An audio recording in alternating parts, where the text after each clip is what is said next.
નમસ્કાર દોસ્તો, સ્વાગત છે આપ સર્વનું તમારી પોતાની YouTube channel ocean coaching classes પર।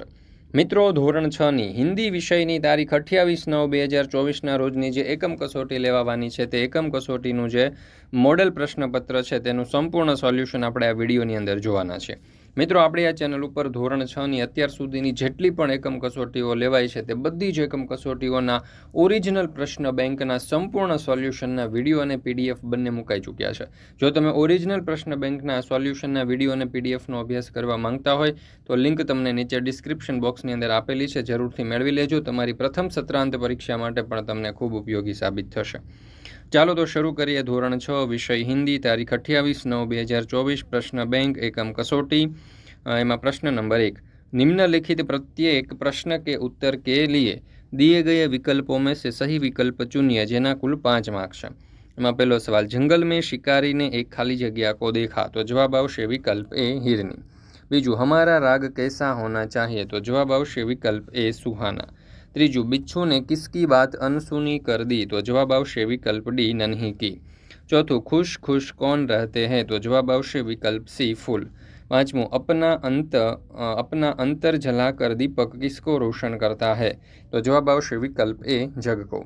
ત્યાર પછી છે અહીંયા તમારા માટે એક સરસ મજાની જાહેરાત કે આવનારી તારીખ 28/9/2024ના રોજની હિન્દી વિષયની ઓરિજિનલ પ્રશ્ન બેંકના સોલ્યુશનની જે પીડીએફ છે તે આપણી એપ્લિકેશન ઉપર મુકાઈ જશે અને વોટ્સઅપ પર જો પીડીએફ જોઈતી હોય તો અહીંયા નંબર આપેલો છે, નંબર ઉપર ફોન કરી શકો છો તમે।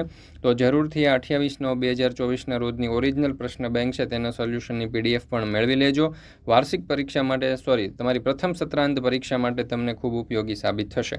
અત્યાર સુધી જેટલી પણ એકમ કસોટીઓ લેવાય છે તે બધી જ એકમ કસોટીઓના સોલ્યુશનની પીડીએફ અહીંયાથી તમે મેળવી શકશો। ત્યાર પછી છે પ્રશ્ન નંબર 2, कोष्टक में से उचित शब्द चुनकर रिक्त स्थानों की पूर्ति कीजिए, जेना कुल 6 मार्क्स है। एमा पहलो सवाल, बगिया के फूलों को देखो कैसे खाली जगह रहते हैं, तो जवाब आवशे खुश खुश। बीजू, सब लड़के अपने अपने खाली जगह जा सकते हैं, तो जवाब आवशे घर। त्रीजू, रमेश को बुखार था इसलिए खाली जगह स्कूल न गया, तो वह। मीना और जेमिनी खाली जगह जा रही थी, तो बाजार। पांचमું, मैंने खाली जगह को दलदल से बाहर निकाला, तो बिच्छू। અને शिकारी हिरनी को खाली जगह ले गया, तो जवाब आवशे अस्पताल। ત્યાર પછી છે પ્રશ્ન નંબર 3, सही वाक्यांश चुनकर पूरा वाक्य फिर से लिखिए, जेना कुल 3 मार्क्स है। पहलू, कौवे ने रोटी अपने पंजे से पकड़ ली क्योंकि, जवाब आवशे ब, वह लोमड़ी की चालाकी समझ गया था। बीजू, यह सारा संसार, तो जवाब आवशे एक मानव लोक है। त्रीजू, नन्ही ने बिच्छू को बचाया क्योंकि, जवाब आवशे क, उसे बिच्छू पर दया आ गई थी।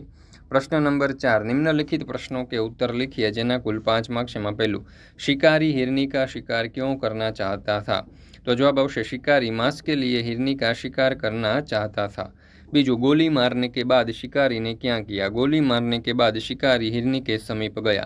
त्रीजू, नन्ही ने माँ के सामने क्या निश्चय किया, तो नन्ही ने माँ के सामने यह निश्चय किया कि वह बिच्छू की गंदी आदत छुड़ा कर रहेगी। चौथुं, दीपक जग को कैसे रोशन करता है, तो दीपक अपने हृदय को जला जला कर जग को रोशन करता है।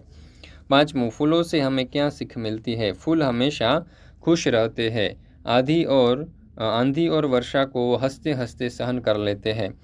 उनसे हमें यह सीख मिलती है कि हम प्रत्येक स्थिति में खुश रहे, कठिन से कठिन परिस्थितियों को हम हंसते हंसते सहन कर लें।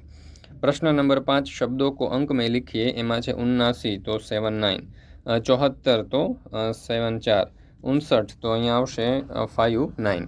ત્યાર પછી છે પ્રશ્ન નંબર 6, नीचे दिए गए चित्र को देखकर चित्र का वर्णन अपने शब्दों में कीजिए, જેના કુલ 3 માર્ક્સ છે। તો અહીંયા તમે જોઈ શકો છો કે તમને સરસ મજાનું જે એક ચિત્ર જે છે ગામનું તે આપવામાં આવેલું છે।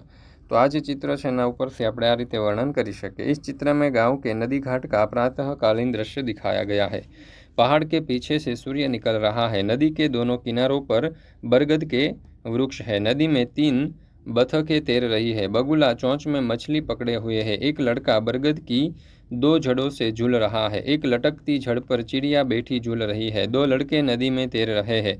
एक खरगोश झाड़ी में छिपा बैठा है। 2 स्त्रियां घाट से लौट रही है।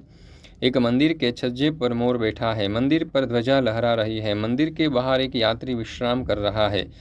दूर एक वाला नदी में गाय को पानी पिला रहा है। बरगद के पेड़ पर एक पक्षी घोंसले में अंडों के पास बैठा है। नारियल के 2 पेड़ के पास एक लड़का कागज की नाव तैरा रहा है और दूसरा लड़का हाथ से कुछ इशारा कर रहा है। वह दूर दूर गांव की झोपड़ियाँ दिखाई दे रही हैं। तो मित्रों, અહીંયા આપણે આ ધોરણ 6નું હિન્દી વિષયનું તારીખ 28/9/2024ના રોજની જે એકમ કસોટી છે તેનું મોડલ પ્રશ્નપત્ર પૂર્ણ કરીએ છીએ. ઓરિજિનલ પ્રશ્ન બેંક જે છે 28/9/2024ના રોજની ધોરણ 6ની હિન્દી વિષયની તે આપણી ચેનલ ઉપર 28/9/2024ના રોજ મુકાઈ જશે. જરૂરથી તેનો અભ્યાસ કરી લેજો. અત્યાર સુધીની જે એકમ કસોટીઓ છે તેના ઓરિજિનલ પ્રશ્ન બેંકના સોલ્યુશનના વિડીયો અને પીડીએફ મેળવવા માટે આપણા વોટ્સઅપ ગ્રુપની અંદર જોડાઈ જજો. વોટ્સઅપ ગ્રુપમાં જોડાવા માટેની લિંક તમને નીચે ડિસ્ક્રિપ્શન બોક્સમાં મળી જશે.